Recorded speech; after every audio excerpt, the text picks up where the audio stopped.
Bismillahirrahmanirrahim. Assalamualaikum warahmatullahi wabarakatuh. Alhamdulillah, alhamdulillahirabbil alamin wa bihi nasta'inu ala umuri dunya waddin. Wassalatu wassalamu ala asrofil anbiya'i wal mursalin sayyidina Muhammadin wa ala alihi washabihi ajmain. Alhamdulillah, anak-anakku sekalian, di kesempatan kali ini kita masih diberikan kemudahan oleh Allah Subhanahu wa taala untuk senantiasa bisa berthalabul ilmi, mendekatkan diri kepada Allah Subhanahu wa taala. Salawat dan salam semoga tercurahkan kepada baginda Rasulullah Shallallahu Alaihi Wasallam, para keluarganya, sahabat, serta kita umatnya sampai akhir zaman. Anak-anakku sekalian, pada kesempatan kali ini di mata pelajaran Pendidikan Pancasila dan Kewarganegaraan kelas 12, tema yang pertama akan kita kaji itu berkenaan dengan kasus-kasus pelanggaran hak dan pengingkaran kewajiban warga negara. Nah, untuk memahami tema ini, anak-anakku sekalian ya, kita mulai ya kajiannya itu dengan memahami konsep hak asasi manusia atau publik ya, populer ya, dengan istilahnya HAM. Nah, apa sih yang dimaksud dengan hak asasi manusia ini?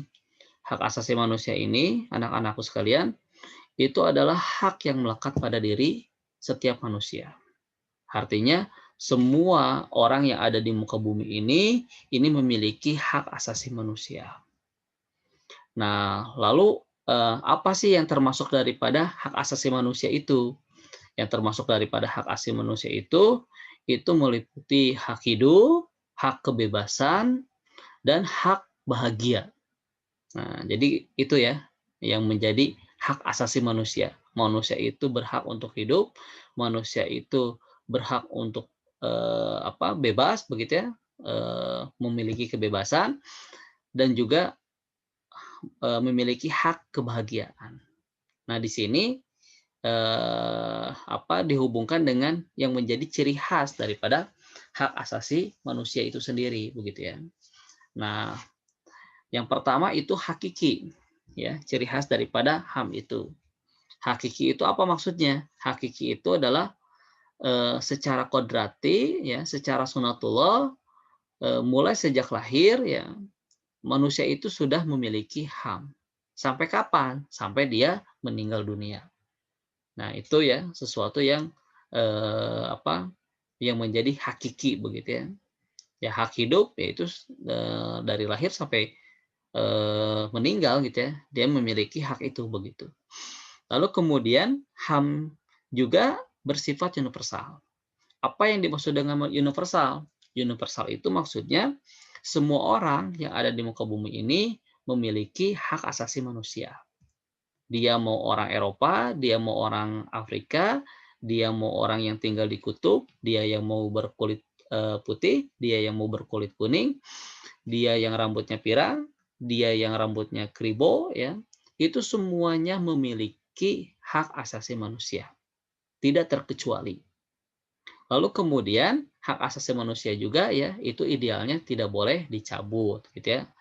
Ya, termasuk oleh kekuatan begitu ya, itu tidak boleh. Kekuatan itu misalkan pemerintahan, raja dan sebagainya, itu tidak boleh sebetulnya melanggar hak asasi manusia. Makanya misalkan kalau ada suatu pemerintahan ya yang melakukan kriminalitas, yang melakukan genosida bahkan ya pembunuhan besar-besaran begitu ya.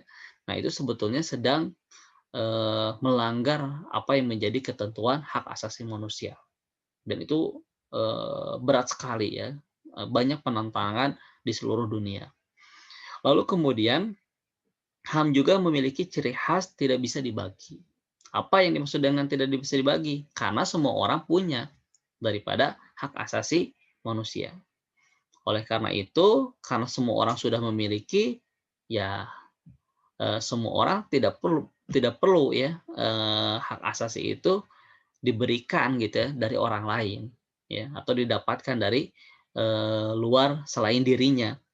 Nah, ini ya pengertian daripada hak asasi manusia. Jadi ruang lingkupnya itu dunia begitu. Nah, lalu kemudian eh, ada istilahnya itu kewajiban asasi.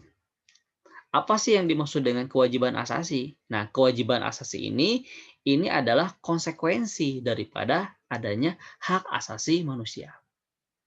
Jadi dalam pengertian ya kewajiban asasi ini adalah kewajiban dasar setiap orang sebagai konsekuensi adanya HAM. Ya. Jadi tadi kan adanya apa? Orang itu berhak untuk hidup, orang itu berhak memiliki kebebasan, orang itu berhak untuk kebahagiaan. Maka di luar diri orang itu, gitu ya, maka harus melaksanakan kewajiban, ya, agar semua manusia itu bisa hidup, semua manusia itu memiliki kebebasan, dan semua orang itu memiliki kebahagiaan. Jangan sampai ada keinginan untuk manusia itu merebut ya kebahagiaan orang lain, menghilangkan nyawa orang lain. Itu tidak boleh seperti itu ya. Nah, makanya di sini yang dimaksud dengan kewajiban asasi ya, kewajiban dasar setiap orang sebagai konsekuensi adanya hak asasi manusia itu sendiri. Nah, ini juga sama ya, sifatnya ruang lingkupnya mendunia ya, global begitu ya. Ketentuannya di seluruh dunia. Nah, adapun hak warga negara, nah ini ya ruang lingkupnya itu adalah negara. Jadi seperangkat hak yang melekat pada diri manusia dalam kedudukannya sebagai anggota dari suatu negara. Ya, dia mendapatkan sesuatu yang menjadi haknya ya, sesuatu yang dimilikinya, yang didapatkannya ya di suatu negara begitu ya, karena posisinya sebagai anggota dari suatu negara. Ini hak warga negara. Misalkan contohnya ya, hak kita sama misalkan di depan hukum. Nah, itu merupakan hak daripada warga negara. Lalu selain hak warga negara juga ada istilahnya itu kewajiban warga negara. Nah, ini segala sesuatu yang harus dilaksanakan dengan penuh tanggung jawab oleh seseorang pada suatu negara. Jadi selain warga negara itu memiliki hak ya, dia juga memiliki kewajiban. Nah, jadi ada istilahnya itu seperti mata uang begitu ya. Jadi mata uang itu kan eh, apa dua sisi ya, dua sisi tapi dalam satu kesatuan ya. Jadi dia memiliki hak, tapi juga dia memiliki kewajiban sebagai warga negara. Sebagai warga negara dia mendapatkan kebebasan ya, misalkan kebebasan memilih, berpendapat dan sebagainya. Tapi juga sebagai warga negara dia mengikuti apa yang menjadi aturan-aturan yang ada di dalam negara tersebut. Nah, ini dalam ruang lingkup negara ya. Nah, dia membayar pajak ya, dia mengikuti apa istilahnya kebebasan ya berekspresi namun bertanggung jawab begitu. Nah, ini merupakan kewajiban daripada warga negara. Baik, selanjutnya anak-anakku sekalian, kita akan mengkaji tentang substansi hak dan kewajiban warga negara di dalam Pancasila. Nah, di sini ada istilahnya itu hak dan kewajiban warga negara dalam nilai dasar sila-sila Pancasila. Ya, nilai dasar sila-sila Pancasila itu ya maksudnya sesuatu yang sifatnya itu universal. Dan ini mencakup ya apa yang menjadi tujuan, apa yang menjadi cita-cita gitu ya, apa yang menjadi keinginan begitu ya di dalam value ya nilai Pancasila itu sendiri. Nah, misalkan kita lihat ya dalam persilanya begitu. Nah, di dalam sila ketuhanan yang Maha Esa. Nah, di sana mengandung hak dan kewajiban begitu ya. Nah, dari sila ketuhanan. Ya, misalkan di dalam haknya seseorang bebas memeluk agama sesuai kepercayaannya, melaksanakan ibadah sesuai dengan ajarannya agama masing-masing. Nah, kewajibannya apa? Nah, kewajibannya dia bisa membina kerjasama, tolong-menolong dengan pemeluk agama lain, ya, toleransi. Jadi tidak ribut ya antar umat beragama. Lalu mengembangkan teknik toleransi antar umat beragama, tidak memaksakan suatu agama dan kepercayaan kepada orang lain. Ya, ini sama ya, linear ya. Termasuk dalam ajaran Islam pun ya, itu kita diingatkan ya dalam surat Al-Kafirun, bagiku agamaku, bagimu agamamu. Jadi tidak ada paksaan ya untuk memeluk agama Islam misalkan seperti itu. Nah, ini sudah ya sejalan ya apa yang ditulis ya yang dituangkan di dalam apa aturan manusia ya dengan apa yang menjadi ketentuan Allah Subhanahu wa taala ya dalam surat Al-Kafirun. Nah, ini contoh yang lain ya bisa dibaca ya. Ini sila kemanusiaan yang adil yang beradab. Contohnya misalkan hak kedudukan yang sama di dalam hukum. Kewajibannya misalkan ada memperlakukan orang lain sesuai harkat martabatnya sebagai makhluk ciptaan Tuhan. Semua sama begitu ya.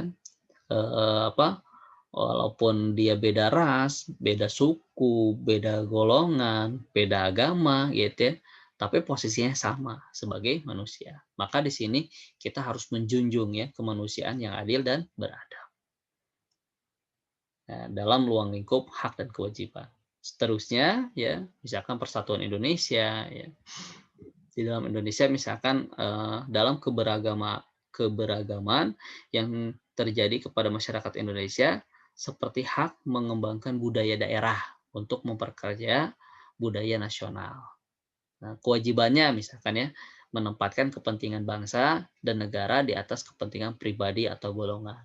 Nah, ini kan ya selain kita apa memiliki hak begitu ya untuk mengangkat ya budaya apa yang menjadi budaya daerahnya misalnya untuk menjadi apa kekayaan budaya nasional eh, tapi juga kita punya misalkan suatu kewajiban ya yang lain begitu ya dalam konsekuensi sila persatuan Indonesia ini misalkan menempatkan kewajiban menempatkan kepentingan ya yang besar begitu ya kepentingan bangsa negara itu di atas kepentingan pribadi atau golongan. Baik, yang lainnya bisa dibaca ya. Lalu kita ke sila yang keempat ya. Ini juga bisa dilihat ya. Kerakyatan yang dipimpin oleh hikmat kebijaksanaan dalam permusyawaratan perwakilan. Ya, misalkan haknya menjamin partisipasi politik warga negara yang diwujudkan dalam kebebasan berpendapat dan berorganisasi serta hak berpartisipasi dalam pemilu. Nah, kewajibannya, misalkan contohnya mengutamakan musyawarah mufakat dalam setiap mengambil keputusan. Nah, karena di dalam Pancasila penekanannya seperti ini ya, basisnya pada permusyawaratan begitu. Ya, maka yang dikedepankan yaitu musyawarahnya begitu ya dalam mengambil suatu keputusan. Dan ini tradisi yang baik ya di negara kita. Dan ini harus direalisasikan. Lalu sila keadilan sosial bagi seluruh rakyat Indonesia. Haknya mengakui hak milik perorangan dan dilindungi pemanfaatannya oleh negara, serta memberi kesempatan sebesar-besarnya kepada masyarakat. Kewajibannya, contohnya, mengembangkan sikap gotong royong ya dan kekeluargaan dengan masyarakat di lingkungan sekitar. Atau contoh yang lain, tidak melakukan perbuatan yang merugikan kepentingan umum dan suka bekerja keras. Nah, ini untuk apa? Untuk ya mendukung ya sila keadilan sosial bagi seluruh rakyat Indonesia.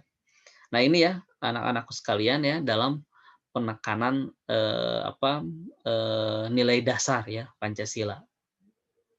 Nah, lalu selain nilai dasar ya, hak dan kewajiban warga negara juga itu dihubungkan ya dalam nilai instrumental, sila-sila Pancasila. Apa sih yang dimaksud dengan nilai instrumental? Nilai instrumental itu adalah penjabaran daripada nilai dasar. Kalau tadi universal ya umum ya apa berbau pada cita-cita, tujuan gitu ya, value benar salah begitu ya. Nah, kalau instrumental gitu ya, ini penjabaran daripada nilai dasar. Nah, ini merupakan satu ketentuan ya, pengaturan-pengaturan, aturan-aturan ya, yang sudah dibuat konstitusionalnya ya, konstitusinya. Ya. Nah, di sini makanya kita bisa melihat ya di dalam Undang-Undang NRI ya, itu ada pasal-pasal ya yang termasuk aturan-aturan ya yang berkenaan dengan hak dan kewajiban warga negara. Nah, ini kita bisa lihat ya, misalkan hak atas kewarganegaraan ya di pasal 26 ayat 1 dan 2. Ada juga kesamaan kedudukan di dalam hukum dan pemerintahan. Ada juga hak atas pekerjaan dan perlindungan yang layak bagi kemanusiaan. Lalu hak dan kewajiban bela negara. Lalu kemerdekaan berserikat dan berkumpul. Lalu kemerdekaan memeluk agama. Lalu pertahanan dan keamanan negara. Lalu hak mendapat pendidikan. Lalu kebudayaan nasional Indonesia. Lalu perekonomian nasional. Ya, termasuk di situ ya, fakir miskin ya, itu dilindungi oleh negara begitu ya. Lalu kesejahteraan sosial. Nah, ini anak-anakku sekalian ya, dari pasal 26 sampai pasal 34 ini ya, ini memuat instrumen-instrumen ya, ketentuan-ketentuan aturan ya secara konstitusional yang menunjukkan hak dan kewajiban warga negara. Jadi ini benar-benar basis peraturan. Lalu kemudian anak-anak sekalian ya, yang terakhir selain nilai dasar, nilai instrumental, ada juga istilahnya itu nilai praksis. Nah, kalau nilai praksis itu adalah nilai dalam kehidupan kita sehari-hari sebagai penjabaran daripada nilai-nilai instrumental tadi. Ya, yang pasal-pasal ya, yang konstitusional itu. Nah, ini penjabaran dalam kehidupan kita sehari-harinya ini termuat dalam nilai-nilai praksis sila-sila Pancasila. Nah, misalkan ini ya, contohnya sila ketuhanan yang Maha Esa. Ya, misalkan sikap positif yang ditunjukkan, hormat menghormati dan bekerja sama antar umat beragama, sehingga terbina kerukunan hidup. Ya iya ya, karena di sana ada saling hormat, ya maka itu menghindari konflik gitu ya, daripada perbedaan. Lalu selanjutnya ya bisa dibaca saling menghormati kebebasan beribadah sesuai dengan agama dan kepercayaannya, tidak memaksakan suatu agama dan kepercayaan lain. Ini dalam kehidupan sehari-hari begitu ya. Nah, ini juga ada ya contoh yang lain, kemanusiaan yang adil dan beradab ya. Bapak bacakan satu ya, mengakui persamaan derajat, hak dan kewajiban antar manusia. Nah, yang lainnya coba ya bisa dibaca. Nah, ada ini juga sila persatuan Indonesia ya. Sikap positifnya misalkan menempatkan persatuan, kesatuan, kepentingan, dan keselamatan bangsa negara di atas kepentingan pribadi. Nah, ini dalam nilai-nilai praksis ya, bisa kita tunjukkan seperti ini, nilai positifnya. Lalu misalkan dalam sila yang keempat ya, kerakyatan yang dipimpin oleh hikmat kebijaksanaan dalam permusyawaratan perwakilan. Contohnya misalkan sikap positifnya mengutamakan kepentingan negara dan masyarakat, tidak memaksakan kehendak kepada orang lain, ya karena mengedepankan musyawarah dan mufakat begitu ya. Jadi menahan ya ego begitu ya, supaya apa ya? Supaya banyak kemaslahatan, banyak kebaikan ya yang didapatkan dalam kita mengamalkan Pancasila. Yang Pancasila ini ya selaras begitu ya dengan apa yang menjadi ajaran agama begitu. Lalu keadilan sosial ya bagi seluruh rakyat Indonesia. Ini sikap positifnya misalkan ya, menjaga keseimbangan antara hak dan kewajiban. Jangan mau menuntut hak saja ya, tapi kewajibannya tidak dikerjakan. Menghormati hak-hak orang lain begitu ya, jangan menyepelekan gitu ya. Nah, ini untuk apa? Untuk keadilan sosial bagi seluruh rakyat Indonesia. Nah, ini contoh yang di wilayah praksis ya atau dalam kehidupan sehari-hari. Ya mungkin itu saja anak-anakku sekalian ya, sementara yang Bapak bisa sampaikan ya. Wallahu bishawab. Terima kasih ya. Mohon maaf atas salah-salah katanya. Wassalamualaikum warahmatullahi wabarakatuh.